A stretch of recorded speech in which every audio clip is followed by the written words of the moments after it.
and all the causes of it and short notes on various entities associated with it. Oops. Just a second. Yeah. So the incidence, just a second. So the incidence overall is unknown in the pediatric population as such, but when we look at adult data, around 23% of the adult population are seen to have a planovalgoid or a pes planus or a flat foot. Approximately two-thirds of these will have a flexible flat foot. Of those, one-fourth are present with a contracture of the tendon Achilles or the triceps surae, which are otherwise they have a normal, typical hypermobile foot with a tight TA. And the other ones are the more rigid ones where they have a problem in the subtalar joint, like coalitions, or they have an accessory navicular. So we will look at all those conditions here.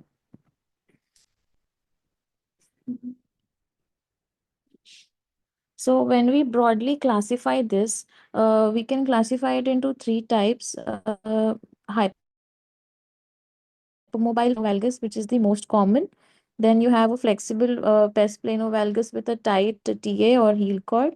And then we have the rigid flat foot with the tarsal coalitions, which is the least common one. So, when we talk about the hypermobile ones, it is generally familial and it is associated with generalized and ligamentous laxity and maybe a torsional problem also in the lower extremity, and it is bilateral, most usually bilateral. Clinical features, when we talk about the clinical features, we can see that as in the image as well, the medial arch of the foot is depressed. When we see from behind, the heel is in valgus or is everted, and the forefoot is in relative abduction to the hind foot. And then you can see the too many toes sign here in this image on both feet, maybe more on the left and then on the right. The causes in pediatric age group and adolescent age group is are broadly these four: flexible flat foot, then we have congenital vertical talus, which we also see flat foot. Then adolescent age groups we see tarsal coalition and accessory navicular. I've been made to understand that congenital vertical talus was discussed at length, I think, a couple of lectures before I joined in, so I would not be elaborating on that in detail. The other three, I will be talking about them. So when it comes to flexible flat foot, in an infant before 4 years of age, there's a lot of subcutaneous fat, so the arch is not really seen. It starts to appear between the ages of like 4 to 5 and is completely developed by the time the child reaches 10 years of age. So this is a very old landmark paper by Starley where he studied feet of 441 normal subjects from the ages of 1 to 80, where he documented the configuration of the longitudinal arch. In that, he found that this is a very common line which I found in all of the books, which say that feet are usual in infants, common in children, and within the normal range in adults. And overall consensus was the recommended management for flexible flat foot is documentation of the deformity and observation of the deformity if it falls within the normal range. And what is normal and what is not normal, we will be seeing in the slides ahead.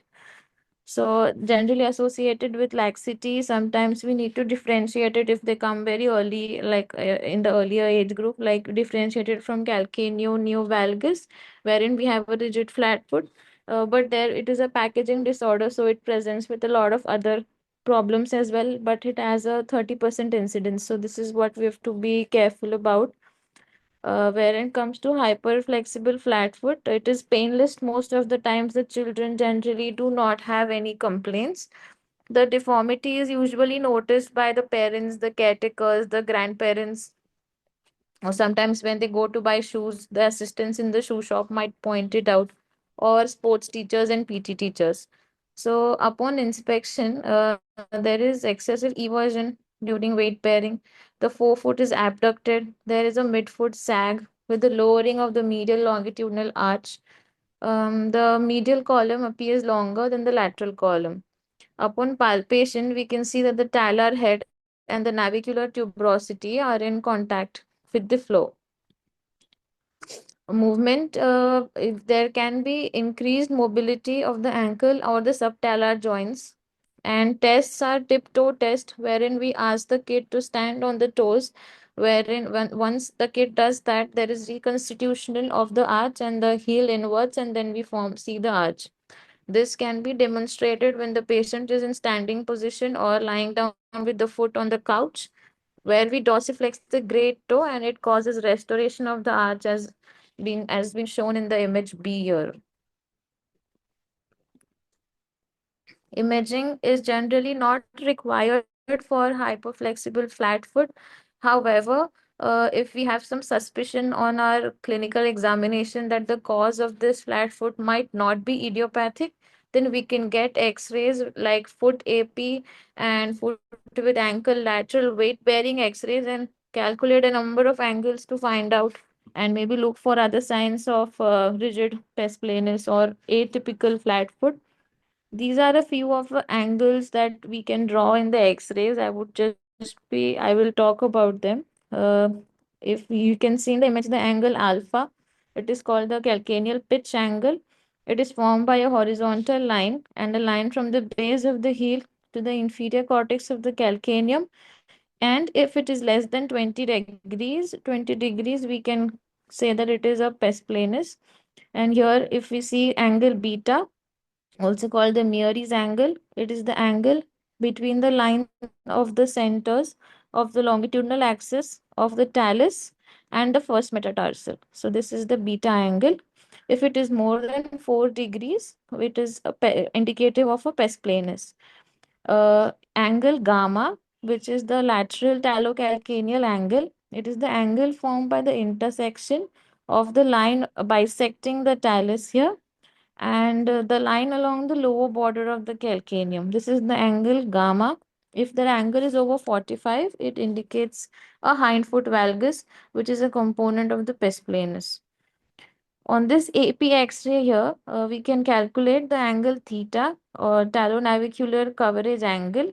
It is an angle formed between the lines joining the articular surfaces of the navicular with the articular surfaces of the talus. If it is greater than 7 degrees, it indicates lateral talar subluxation. So the treatment part when it comes to hypoflexible flat foot is mostly conservative.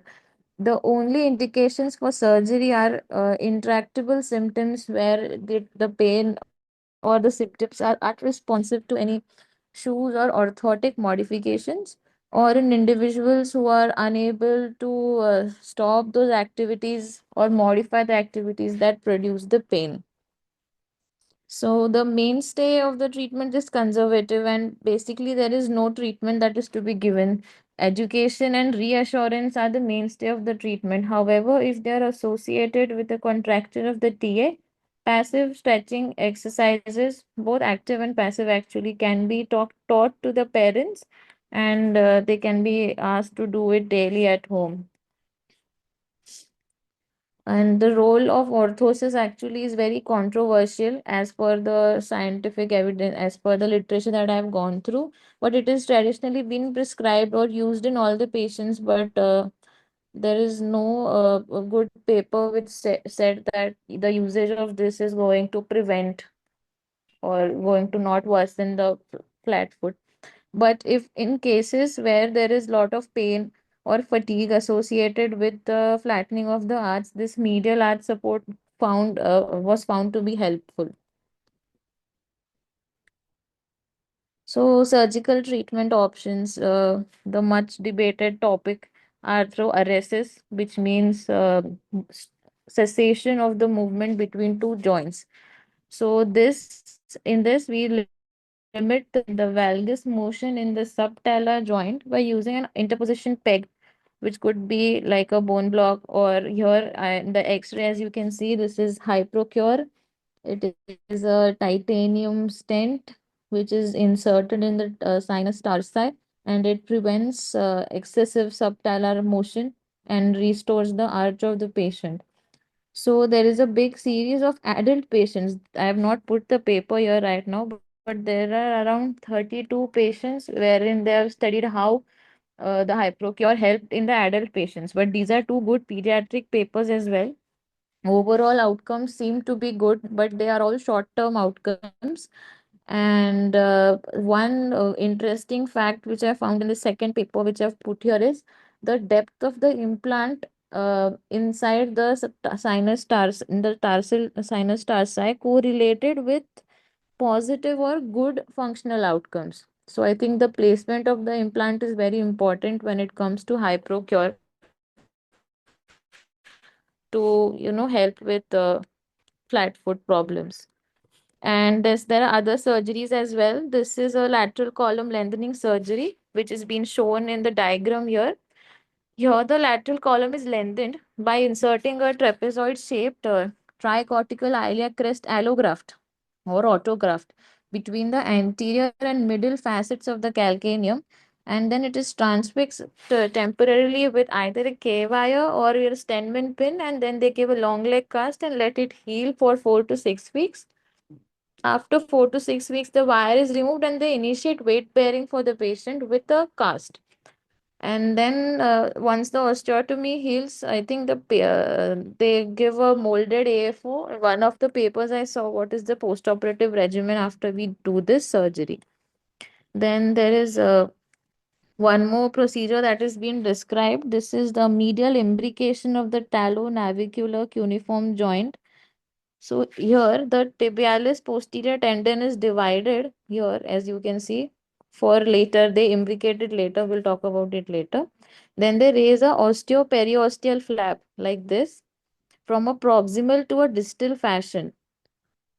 Then they do a reduction, this reduction of the talonavicular joint complex as demonstrated by this arrow in the figure B, wherein they translate the navicular medially and they even translate it plantarwards. And then this whole osteoperiosteal flap is advanced more proximally. And then they do an internal fixation with a K wire as shown in the figure here. And then the tibialis posterior is imbricated. Here you can see that there is like a double breasting thing happening here.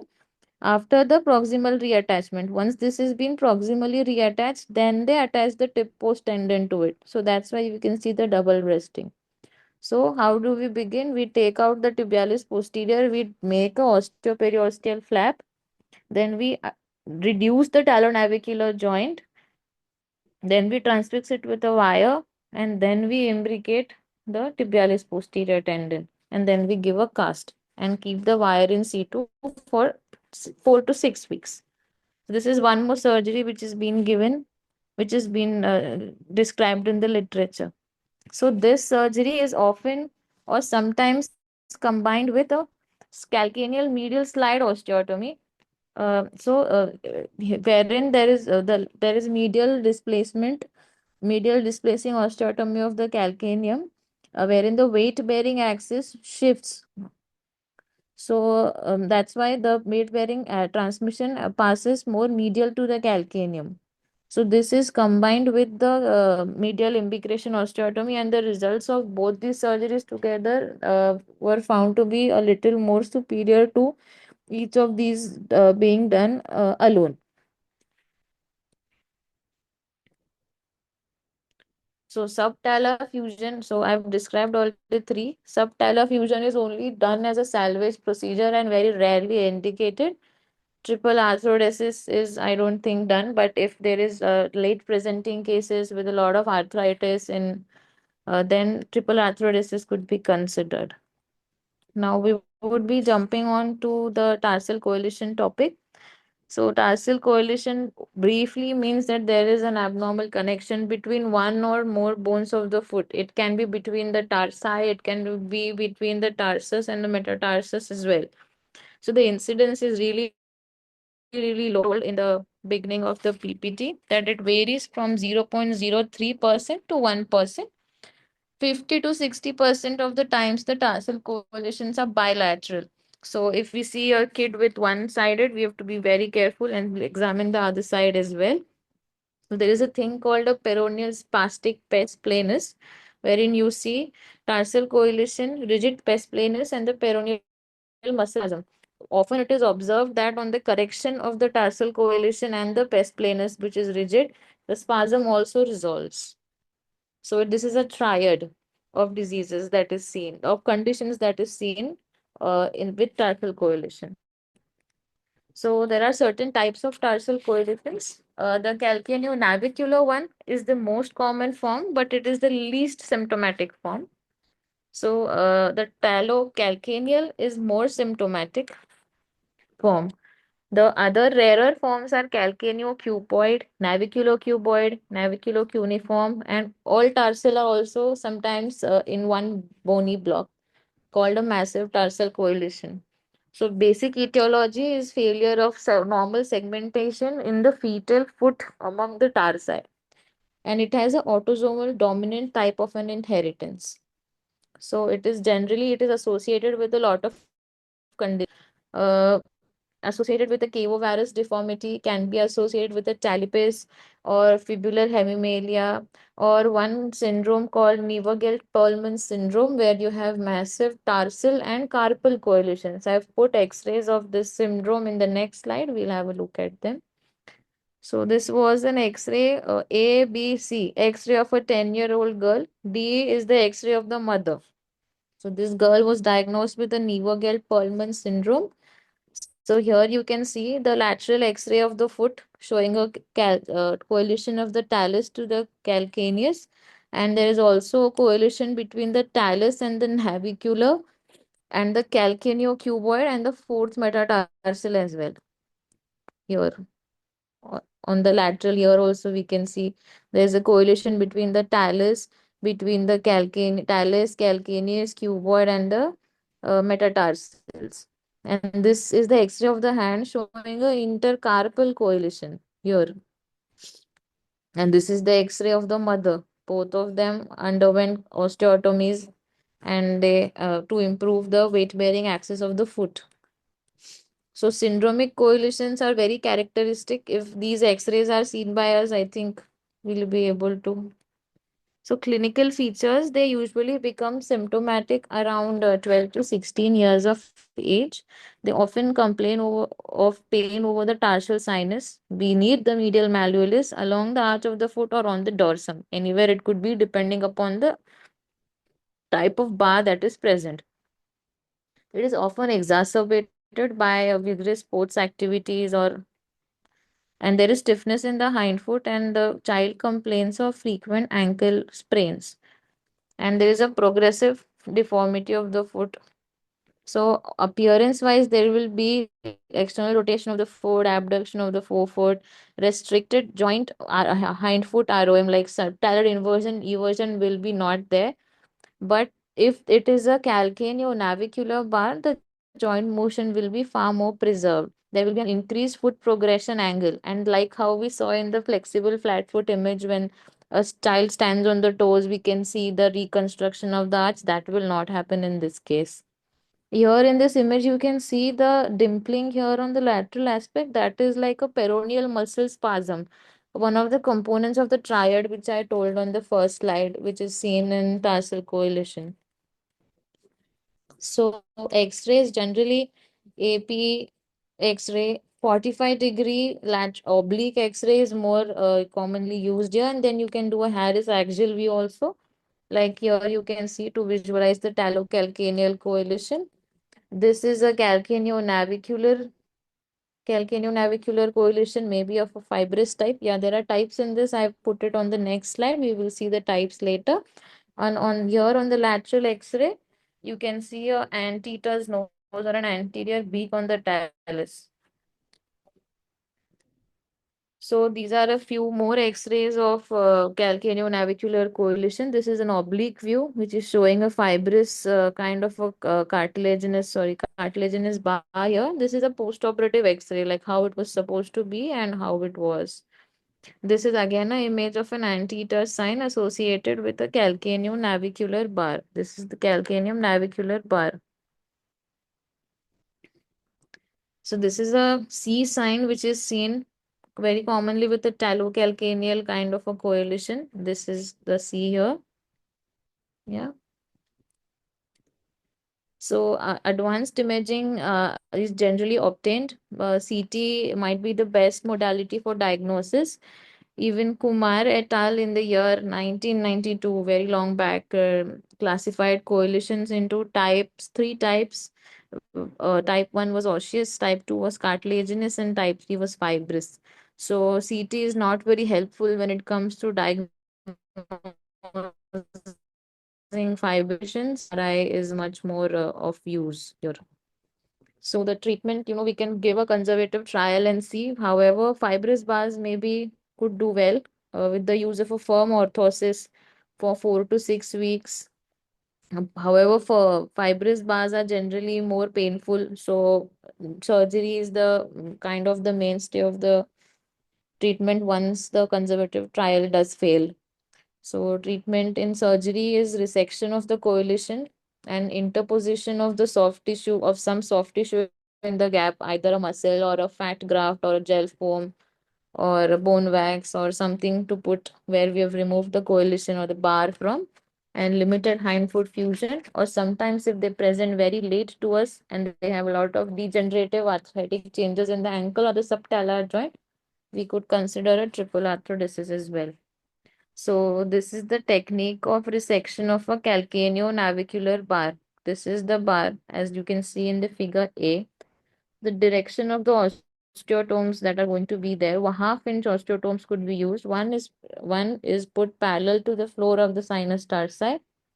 Second one is put medially directed plantwards and obliquely at a 30-degree angle from the vertical plane.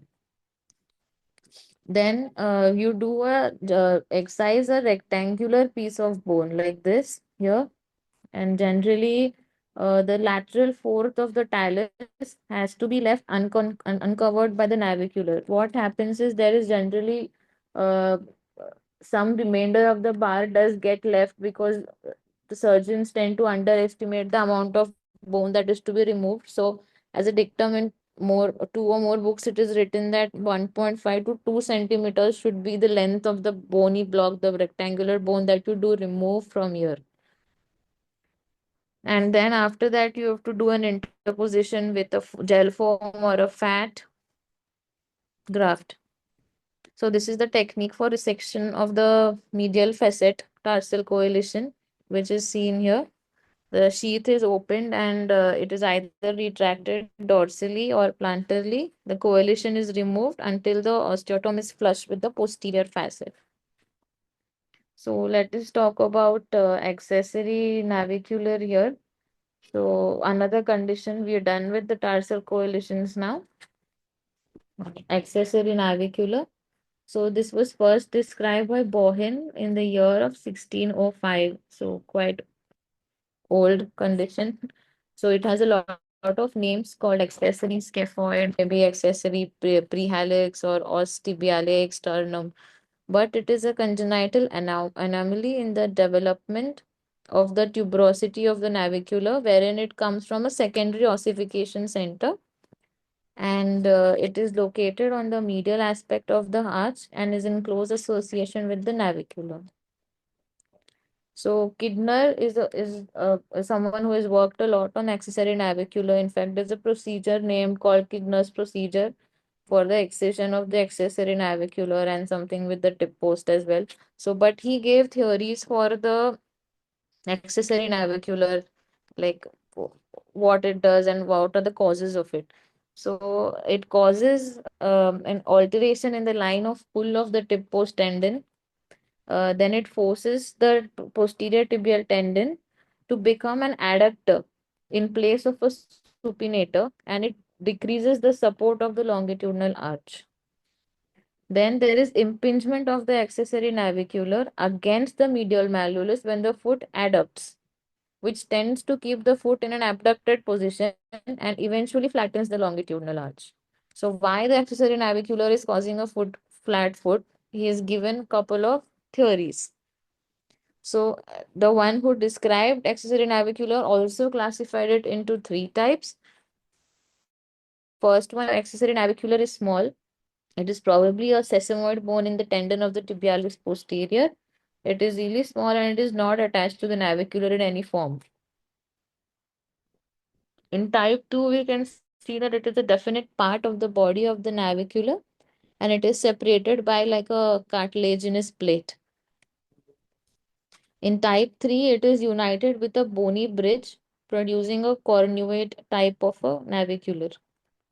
So 1, 2, and 3, three types. So clinical features is most of the times they're asymptomatic. However, during adolescence or early adulthood, they can become symptomatic. In children, the symptoms are usually caused by the shoe causing a discomfort to the kid, and it causes progressive flattening of the arch by the three theories given by Kidner. However, in adults, we can see that once they have some trauma to the foot or because of a twisting injury, they suddenly become symptomatic. So on X-ray, you can see this is a type 1, type 2, and type 3. It's like a sesamoid bone. Here you have a cartilaginous bar in between, and this is a complete bony block. So treatment, non-surgical options is just reassurance, maybe some changes in the shoe, soft padding in the shoe to reduce the pressure over the area. And in some in acutely symptomatic cases, you could try giving a below-knee walking cast, followed by the use of a longitudinal medial arch support. Or occasionally, some short course of steroid may provide relief in adults. The surgical option is the Kidner's procedure.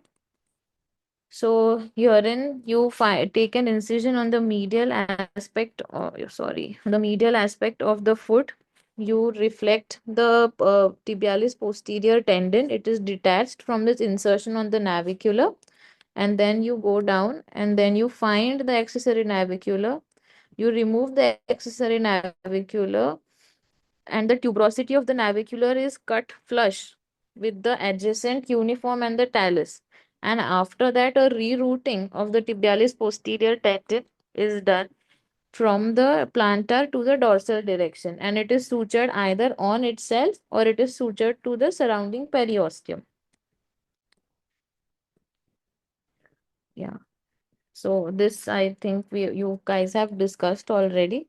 Congenital vertical talus. This is also one of the conditions in the pediatric age group which cause a planovalgoid foot. So overall, I would like to summarize by saying that pes planus has a lot of and many presentations. In the end, they lead to the alteration in the medial longitudinal arch support.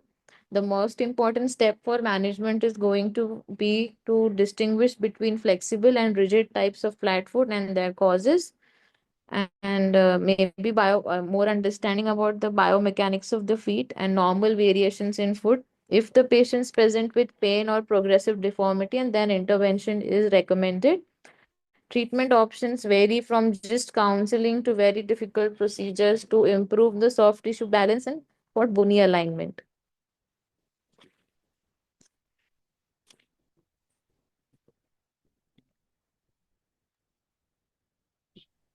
Um, okay, so well done, good effort, Sanika.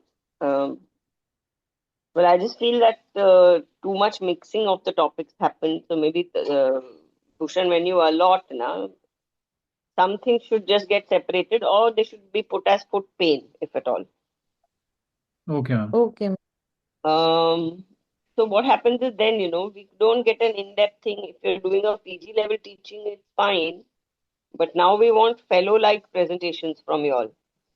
So it has to be really in-depth. It has to be presented like with clinical examples, a lot of clinical pictures, and as if you're taking a talk for the rest, Okay. which you will obviously, it'll all come with time. It was the first time, so that's perfectly fine. What you could have quoted is Benjamin Joseph's work. Yes, ma'am. That is, I mean, absolutely landmark, and it is literally one of the biggest studies which has shattered all the myths. Hmm. Then even Mosca, I mean, Vince Mosca is again one of the really big names. So if you're talking about surgery for flat foot, then explain the tripod, explain what Mosca's or this thing was. The other procedures which are they have not really done so much. Okay, arthrodesis is being discussed in recent times, but what are the problems with it? Why it may work, why it may not work, why it is not so popular still. Yeah. Basic dry screening, सब होना चाहिए. How will Mm. you differentiate it from uh, CP foot or some of the whole spectrum of flat foot is so large. What hyperlaxity syndromes are connected with it? Then T8 contractors they don't really start with that. No? A lot of them are Mm. basically supple. So Mm. T8 contractor happens over a period of time. So at what age, when? So Okay. still means many other points, but overall you covered it well. So I won't, blame you in any way for it. Okay, ma'am. Bhushan, you want to add anything? Anybody else also feel free to add? Or if there are questions, you all should ask. I think this is another thing which should come out of these lectures is that people should really interact with each other. It'll happen. It'll happen over a period of time. The only thing, yes, like you said, ma'am, it became a little mixture of all the topics. So probably we could have just limited ourselves to the flexible flat foot.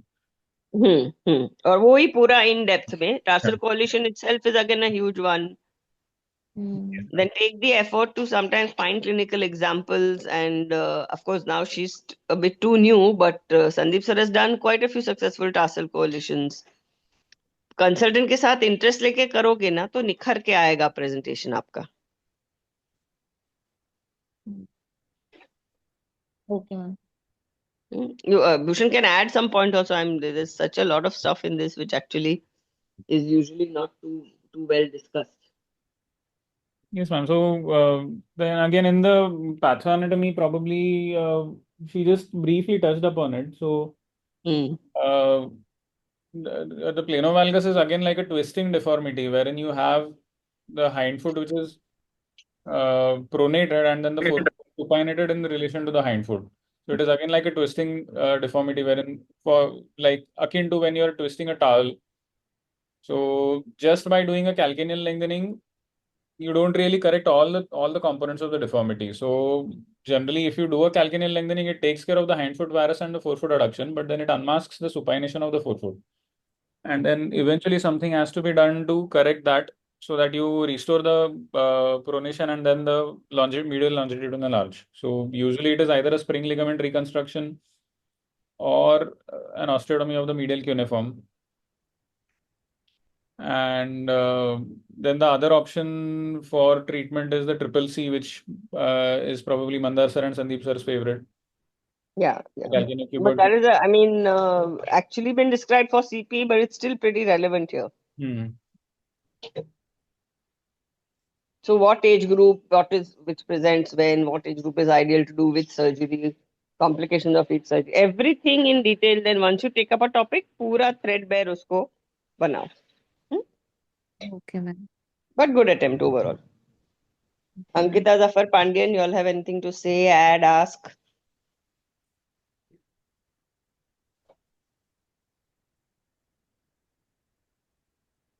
No, ma'am. Okay. ठीक है. Next time कौन ले रहा है? जफर का कुछ बाकी है ना? हाँ, Zafar was supposed to finish his cubitus varus का ये malunion supracondylar. So cubitus varus and the treatment of cubitus varus. Yeah. So please do that in detail next time. And again, cubitus varus is an exam case. You will not be forgiven even if you don't know even one single thing. So really like a fellow level presentation. Yes, ma'am. Make sure you do that. And I think so far there should be one talk or maybe with this only you all can give in the insofar ka what are we, the whole unit should know what are we going to study, what are we going to record, what are we going to write down, how are we supposed to go about it. So Meet can give us a short presentation since he knows the maximum about it. Sure, Okay? sure, ma'am. I'll do that. Yeah. All right then. Next Tuesday for this. Yes, ma'am. Chalo, Yes, see you. ma'am. Bye. Thank you, ma'am. Bye.